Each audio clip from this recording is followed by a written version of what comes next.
оқушылар, IT журналистика сабағына қош келдіңіздер. Бүгінгі сабағымыздың тақырыбы публицистикалық стиль, публицистикалық жанр түрлері. Сабағымыздың мақсаты публицистикалық стильді пайдалана отырып жазған мәтіндерін радио, газет, журнал, теледидар, сұхбат жанры арқылы жеткізу. Мәтіндердің жанрлық және стильдік ерекшеліктерін сақтап, шағын мақала немесе аннотация, нұсқаулық жазу. Ендеше мағынаны тану айдарына назар салсаңыздар. Публицистика латынша көпшілік, әлеумет, қоғам өмірі үшін маңызды мәселелерді талқылау дегенді білдіреді. Публицистикалық стиль қоғамдық талапқа сай жазылған шығармалардың негізінде қалыптасады. Тілдің басқа стильдерді сияқты публицистикалық стильде бірыңғай болып келмейді. Бірқатар лингвистер публицистикалық стильдің жазбаша түріне саяси тақырыпқа жазылған газет, журналдағы мақалалар, памфлет, очерк шығармаларды, шешендік сөздер публицистикалық стильдің ауызша түріне жатады. Көпшілікке арналған мерзімді басылымдар, газет, журнал тілі республикалық шығармалар тілі деп аталады. Дұрыс емес, республикалық, публицистикалық. Стопқа қояды. Оның стопын білмеймін мен, Әсел. Басы аяқтай салды. Баста. Көпшілікке арналған мерзімді басылымдар тілі публицистикалық шығармалар тілі деп аталады. Газет, журналдағы мақалалар, памфлет, очерк шығармалар публицистикалық туындылар болып келеді. Памфлет дегеніміз белгілі бір құбылыстарды, беделді саяси және мәдени қайраткерді әшкерелеуге арналған өткір сатиралық шығарма. Қара сөзбен емес, өлең түрінде сатира үлгісінде жазылады. Публицистикалық стильдің жазба түрінің ең алғаш қалыптаса бастауы халықтың мәдениеті мен экономикасына байланысты. Мәдениеті ерте дамыған елдерде публицистикалық жанр ерте қалыптасады. Оған орыс тілі мысал бола алады. Ресейде 18 ғасырда ең бірінші газет жарық көрді, журналдар шыға бастайды. Радышевтің Санкт-Петербургтен Москваға саяхаты кезде жалынды публицистикалық шығарма болып есептелген. Публицистикалық стильдің сипаты жұртқа үндеу, үгіт айтуда пайдаланылады. Мұндай үндеуге, үгітке, қоғам үшін және дәл сол кезеңде зор мәні бар мәселелер тақырып болады. Мысалы, саяси, экономикалық, экологиялық, мәдени, моральдық мәселелер. Үндеудің, үгіттеудің мақсаты жұртшылықты қоғамдық мәні бар іске қатыстыру, жұртшылықтың санасына ықпал ету. Публицистикалық стиль ерекшеліктері мынадай болып келеді.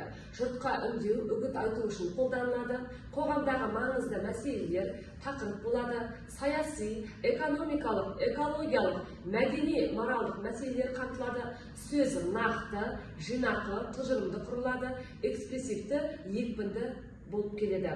Тыңдаушыларды немесе оқырманды сол мәселеге араласуға жетелейтіндей болып құрылады.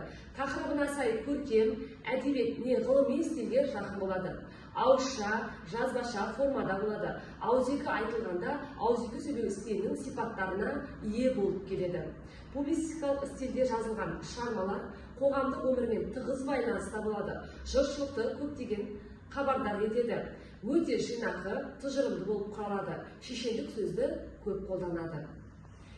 Ендеше оқушылар, сіздер публицистикалық стильдің тілдік ерекшелігін, сипатын, мақала немесе шығарманың жазылу түрімен таныс болдыңыздар. Олай болса, алдарыңызда екі мәтінді ұсынамын, мұқият тыңдаңыздар. Театрдың ең көп тараған түрі ойыншықтар театры. Бұнда балалар қысқа тақпақтарды жаттап, оның өзіне тән орындау кезінен бастап кішкентай көлемді спектакльдер ойнайды. Ондағы адамдар рөлін ойыншықтар сомдайды. Жіптің көмегімен басқарылатын қуыршақтарды марионеткалар дейді. Оларды әртүрлі материалдан жасайды. Мұндай ойыншықтар қозғалысқа ағаш таяқшалар арқылы келтіріледі. Яғни екі айқастырылған ағаш арқылы жіп өткізіліп ойыншыққа байланады. Қолмен қуыршақтарды басқарады. Бала өзіне костюм, үлкен бетперде, үлкен алақандар киеді. Олар тірі қуыршаққа ұқсайды. Бұл қуыршақтар балаларға әнмен, бимен, ойынмен көрсету арқылы шығармашылықтарын дамытады. Балалардың шығармашылық қабілеттерін, сөйлеу мәдениеті мен ой өрісін, дүниетанымын жетілдіруге театр ойындары түрі тиімді нәтиже береді. Екінші мәтін театр ойын-сауық орны. Мұнда ойын-сауықтан басқа драмалық шығармалар, мәдени шараларда өтеді. Театр ең алғаш Грецияда ашылған. Қазақ театр өнері ежелден келе жатқан салт дәстүрімізге негізделген. Үйлену салты, шілдехана тойымен байланысты өтетін ойын сауықтар, ақындар айтысы театр өнерінің алғашқы көріністері болған. Кейін талантты өнерпаздары шағын труппалар құрып, ел аралап, жәрмеңкелерде өнер көрсеткен. 1917 жылы Ойқұдық жайлауында, қазір Семей облысында Мұхтар Әуезовтің Еңлік кебек трагедиясы тұңғыш рет қойылды. Кейіннен 1925 жылдың аяғында Қызылорда қаласында тұңғыш музыка театры ашылды. Театр шымылдығы 1926 жылы ақпанның 13-інде Мұхтар Әуезовтің Еңлік кебек трагедиясымен ашылды. Бұл күнге Қазақстанның барлық облыс орталықтарында драма театрлар ашылған болатын. Олай болса, тыңдалған мәтін негізінде бірінші тапсырмадағы екі мәтінді салыстырып, құрылымдық ерекшелігін, стилін анықтап, төмендегі кестені толтырыңыз. Тақырыбы, мақсатты аудиториясы, құрылымы, тілдік ерекшелігі, стилі. Дескрипторлар астында берілген.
Жарайсыздар оқушылар, сіздер өз жауаптарыңызды ықтимал жауаппен салыстырып көріңіздер. Бірінші мәтіннің тақырыбы ойыншық театры, екінші мәтіннің тақырыбы театр ойын сауық ортасы.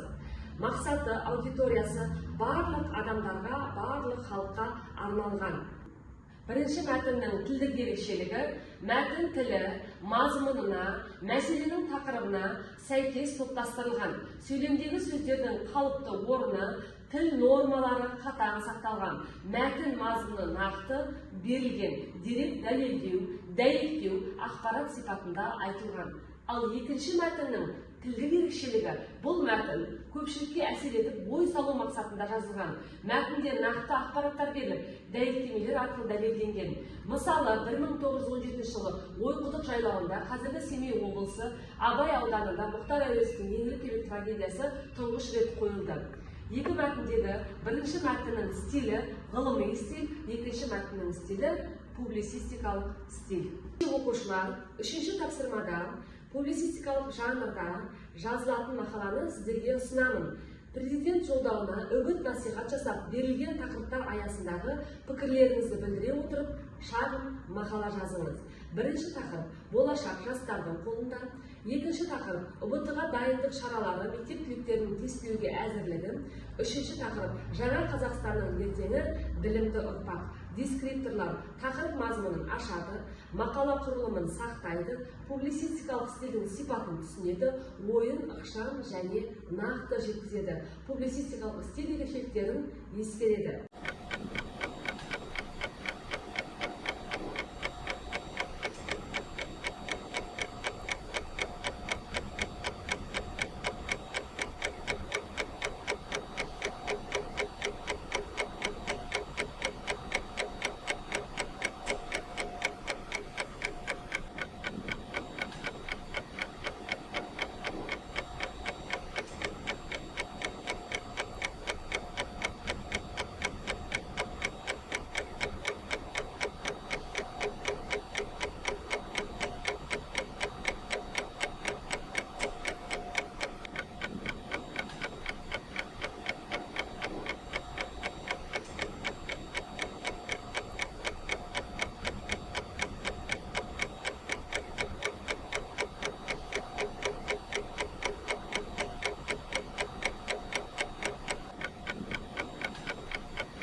Жарайсыздар оқушылар, сіздер шағын мақаланы дескриптор бойынша жазуды үйрендіңіздер деген үміттемін.